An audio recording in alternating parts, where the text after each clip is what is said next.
comparisons of power profiles between professional and academy rugby league players. So just a little rationale for the reason why I did this study. So many of us know that rugby league is a collision sport that requires high intensity bouts of aerobic activities as it's played over 80 minutes, but also anaerobic qualities such as sprints, contacts, and running. So Baker and Newton outlined that success in rugby league requires athletes to possess adequate anaerobic qualities. So athletes must be able to maximize power output under loaded and unloaded conditions. So an example for this would be, or an example for an unloaded condition would be sprints, as there's no external force placed on the body. For a loaded condition would be an activity such as contacts, so making a collision with another athlete. So this is our force velocity curve. So an aim as strength and conditioning professionals would be to shift this force velocity curve to the right. So by shifting this curve, it allows athletes to produce a greater force or a greater peak power on a greater external load in a quicker velocity, basically. So looking at previous research, one of the papers that was looked at was Baker's study, who looked at National League rugby players, which is this black line here. So this is in Australia, and these elite athletes were able to produce peak power output over a longer range of loads and time. Next is a different level of athletes, so our state league players, who were able to produce power output not quite as high as our national league players and had a slight drop off going into the next loads.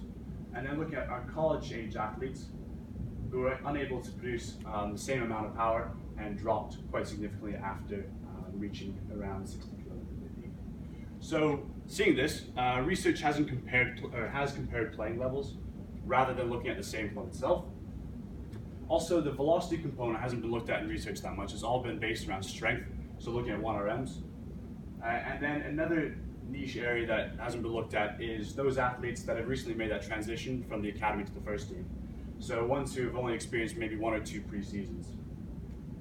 Okay, so the purpose for the study was to compare power in upper and lower extremities between rugby league players using a variety of external loads. So compare athletes within the same club, so first team professionals and academy players, using the bench press and back squat.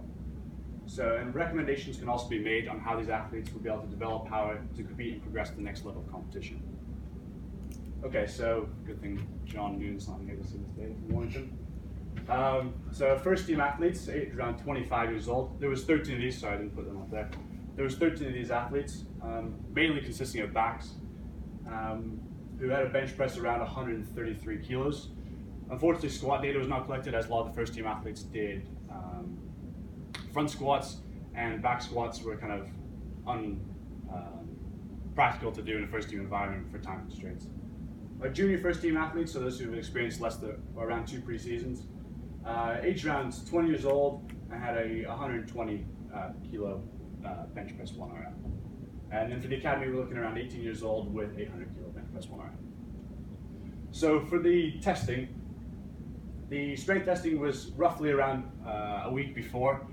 Sometimes it's a little bit harder with first team athletes to get the exact data, although some of the testing was done on the same day, as Jonathan knows from that. So we looked at a 3RM bench press, around 10-minute intervals in between. This data was collected from the club, so I didn't actually do this testing myself, which may have some implications in the future for looking at the research.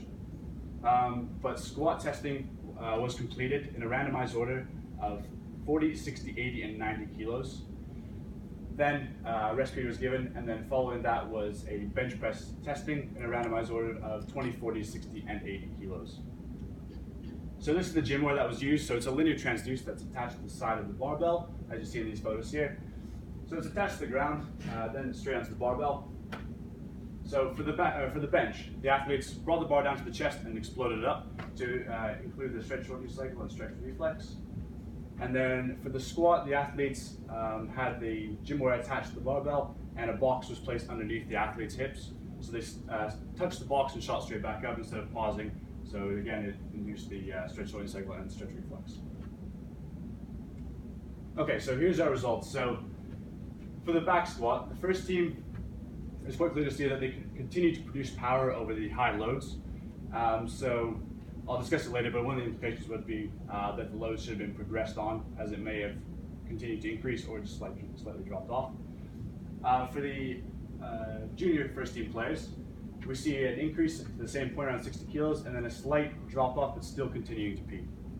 Those athletes in the academy team continue in the same linear fashion and then continue to incline. However, it's undetermined if it would be continued or if they plateau after these loads. For our bench press, it's quite significant that our athletes in the under 19s dropped off after, I think they peaked around 60 kilos. So then they peaked around 60 kilos, and then our other athletes, so our first team athletes and junior first team professionals, showed a plateau and then a drop off. So our first team athletes are able to produce power over greater loads. Okay, so our main findings from these studies is that first team players were able to produce high power outputs for greater loads for a longer period of time. So stronger athletes possibly are able to produce greater power outputs. So utilizing these muscular functions, such as the fiber types, morphological factors such as cross-sectional area, and neuromuscular factors such as motor neuron improvement, synchronization, and firing frequency. We also can hypothesize that junior professional athletes and academy players have not fully developed these mechanisms to produce this power at these greater loads.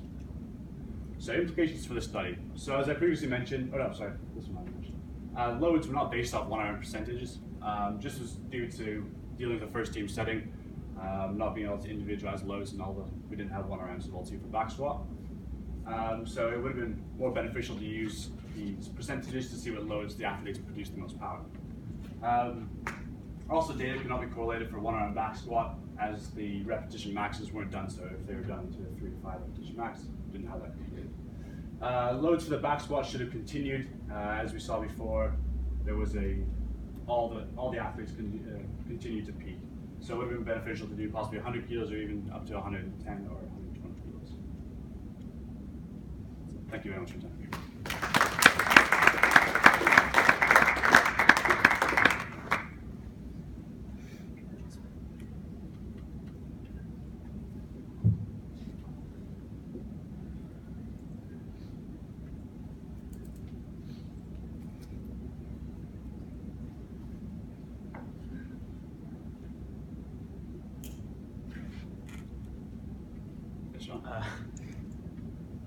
Why did you select those loads?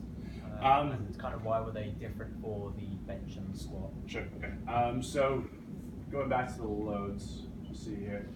So a lot of the research looked at loads that were similar to these, normally ranging from around 20 to 100 kilos. For the bench press, the loads were about 20, 40, 60, and 80. I thought those would be reliable loads to use with the academy team, because we have some athletes in the academy team that 80 kilos is their 1RM, that are like possibly 16 years old. So I thought a range of loads that would be beneficial would be ones that all athletes could complete. For the squat, this is again due to first team setting, as it was unpractical to do 20 kilos. So we used 40, 60, and 80, and 90 kilos, as that's what was used within that setting. So hopefully that answers the question. And then why did you select a squat and a bench press as opposed to kind of any other exercise? Okay, so for squats, compound movement, so we use that for most sporting activities. So being able to get down and eccentrically load, and then also concentrically explode through the movement. So by able to use the squat, it kind of uses all the muscle fibers that would be used in a sporting activity such as sprints. Possibly, I mean, more research has been looked at as well too on like power cleans where you get that triple extension. So such as when you're doing a sprint, triple extension to the ankle, knee, and hip would be beneficial.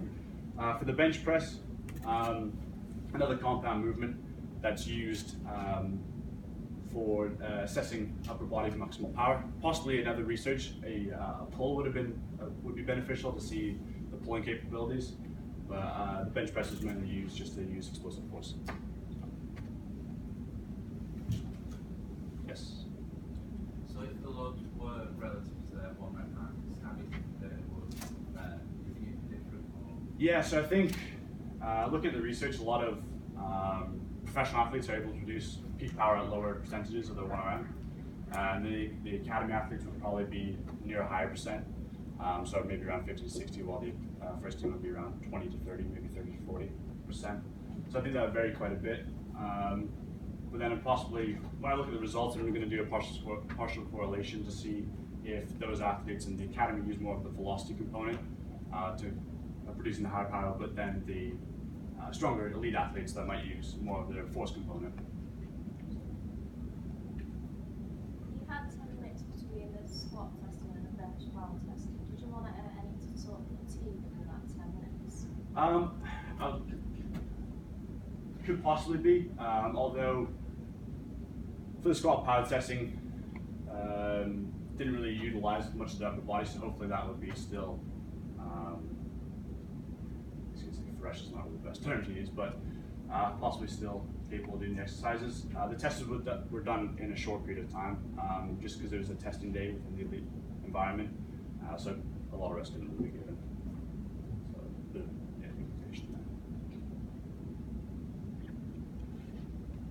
Yes, sorry. No, sorry. Beans here. Sorry. So you said initially that part of the rationale for your study would be to try and provide information on the players and how they might be able to progress. Sure. Could you try and use your data to offer some suggestions on what they might need to do? Sure, so I'll go back to the results. So for the squat, I think a suggestion that could be made is that those athletes for the academy team might need to be able to produce their peak power output slightly more over these loads, so possibly by getting stronger and to utilize these muscular functions that I spoke about earlier, to be able to compete at this level, instead of using more of the velocity component, which we might see from the results. So if this could be made, the athletes would be able to compete a lot more with these athletes, even though the same curve is almost seen as these elite athletes. For the bench press, there's quite a large drop off.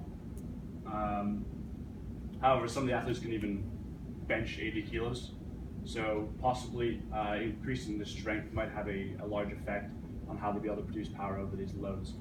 So when I go over my results, hopefully I'll be able to make a bit more educated decision or recommendations. Thank Do you you. have questions? Oh, sorry. Thank you. No problem. Sorry. That's all right. No, it's all right. You can ask me later.